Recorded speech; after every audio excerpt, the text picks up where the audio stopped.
Em tempos antigos, quando os deuses eram as autoridades máximas entre os homens, nasceu em Creta uma história de orgulho, traição e sangue, uma história que uniria o poder dos reis e a fúria dos deuses, e que terminaria nas sombras de um labirinto sem fim.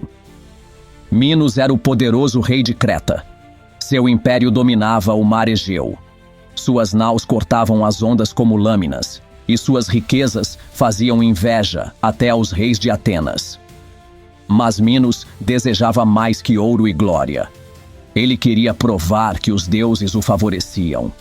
Para isso, fez uma prece a Poseidon, o deus dos mares. Senhor das profundezas, envia-me um touro sagrado. Se o fizeres, sacrificarei o animal em tua honra, e todos saberão que teu poder vive em mim.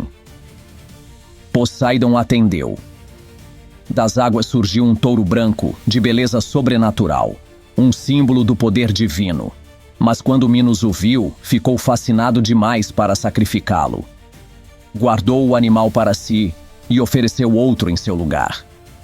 O erro de um rei seria o nascimento de um monstro.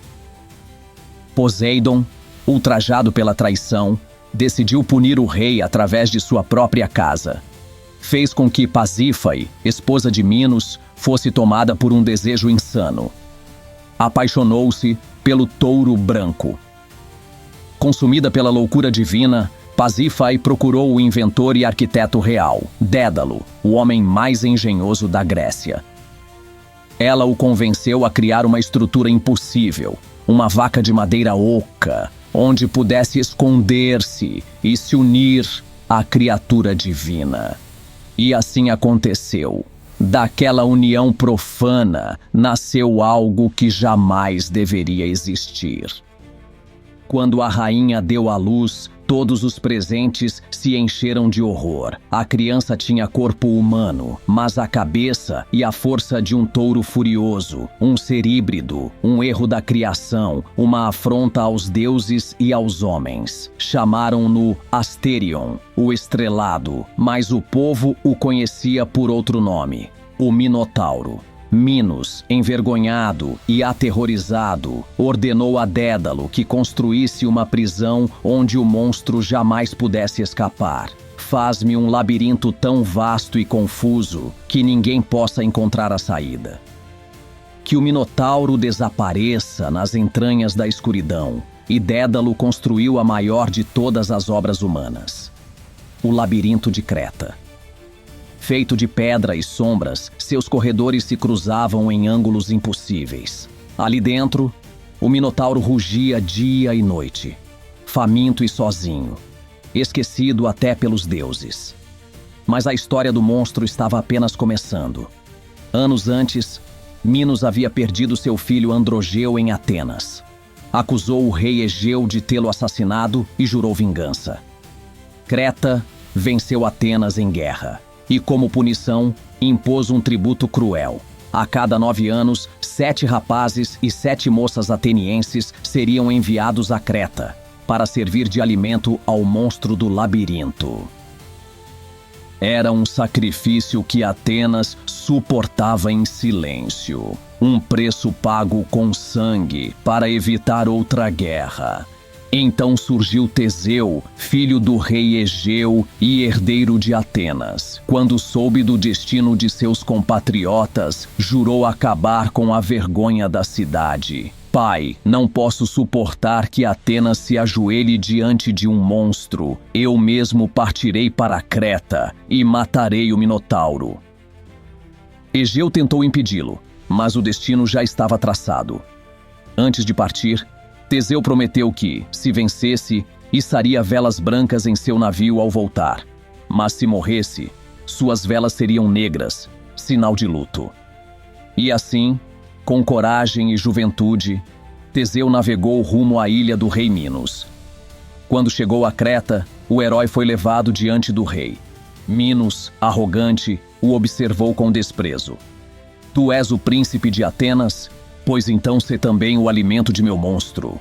Mas nem todos em Creta desejavam a morte de Teseu. Ariadne, filha de Minos, ao vê-lo, sentiu nascer em seu coração uma paixão ardente. Ela sabia o que aguardava o príncipe e sabia também que ninguém jamais havia retornado do labirinto. Na calada da noite, foi até ele e sussurrou: há apenas uma forma de sair vivo de lá. Leva contigo este novelo de fio, amarra-o na entrada e desenrola-o conforme avança. Quando o Minotauro cair, segue o fio de volta e encontrarás a saída. Teseu segurou o fio de Ariadne como quem segura a própria esperança. E ao amanhecer, desceu ao labirinto. As portas de pedra se fecharam atrás dele. O ar era úmido, o som de gotas ecoava nas paredes. O labirinto parecia vivo. Cada corredor levava a outro. Cada sombra escondia um suspiro. O príncipe caminhava em silêncio, marcando o caminho com o fio de Ariadne. O rugido do monstro ecoava distante, mas crescia a cada passo. Até que o viu. Entre colunas e névoa, o Minotauro surgiu. Seus olhos brilhavam em vermelho, seu peito arfava como uma forja. Um rugido abalou o chão. Atenas te envia, um herói, murmurou Teseu, erguendo a espada. O monstro atacou, o choque foi brutal. Homem e fera lutaram como forças opostas do mundo. Teseu desviava dos chifres, rolava pelas pedras, cortava o ar com fúria. Por fim, com um grito de guerra, cravou a lâmina no coração do Minotauro. O rugido final ecoou por todo o labirinto, e o silêncio caiu como uma bênção. Seguindo o fio de Ariadne, Teseu encontrou a saída. A princesa o esperava, e juntos fugiram da ilha de Creta, sob o luar. Mas o destino, como sempre, cobra seu preço. Em uma ilha chamada Naxos, Teseu adormeceu à beira-mar, e quando despertou, Ariadne havia desaparecido.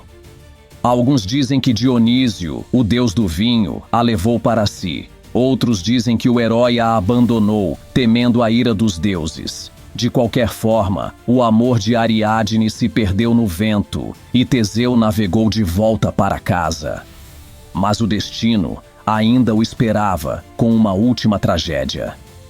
Quando Atenas avistou o navio de Teseu voltando, o rei Egeu correu ao alto de uma colina. Mas o herói, tomado pela dor de Ariadne, esqueceu de trocar as velas. Egeu viu as velas negras, tremulando no horizonte, e acreditou que seu filho estava morto. Em desespero, lançou-se ao mar. Desde então, aquelas águas passaram a ser chamadas de Mar Egeu, em memória do rei que morreu por amor ao filho. Teseu retornou triunfante, mas o peso da tragédia o acompanharia para sempre.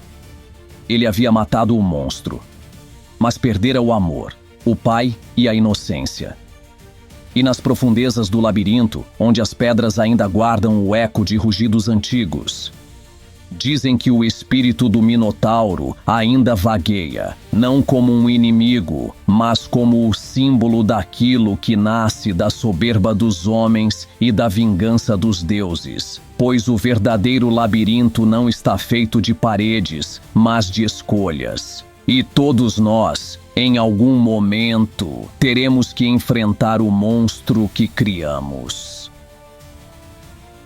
As lendas não terminam aqui. Forge seu nome entre os heróis. Siga o canal História e Glória e lute conosco por mais histórias épicas.